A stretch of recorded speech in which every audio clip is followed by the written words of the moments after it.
ഇന്ന് ഞാൻ പരിചയപ്പെടുത്തുന്നത് സേമിയ ഉപ്പുമാവാണ്. ഇതെങ്ങനെ ഉണ്ടാക്കുന്നതെന്ന് നോക്കാം. സേമിയ നെയ്യിൽ കുറച്ച് വറുത്ത് മാറ്റി വെക്കുക.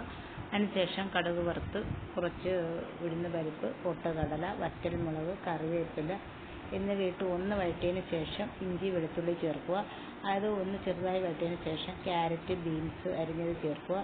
അതിനുശേഷം അണ്ടിപ്പരിപ്പ്, സവാള എന്നിവ ഇട്ട് ഒന്ന് ചെറുതായി വഴറ്റിയതിന് ശേഷം നമുക്ക് വെള്ളം ഒഴിക്കാം. വെള്ളം ഒഴിച്ച് ആവശ്യത്തിന് ഉപ്പും കൂടെ ചേർക്കുക. ചേർത്ത് നല്ലതുപോലെ വെള്ളം തിളച്ച് വരുമ്പോഴത്തേക്ക് അതിലേക്ക് നമുക്ക് തേങ്ങാപ്പാൽ, പശുവിൻ പാൽ, അത് ഒരു ചെറിയ കളറിന് വേണ്ടിയിട്ടാണ് അത് ചേർക്കുക. അത് ചേർത്ത് അത് തിളച്ച് വരുമ്പോൾ നമുക്ക് വറുത്ത് വെച്ചേക്കുന്ന സേമിയയും കൂടി ചേർക്കാം.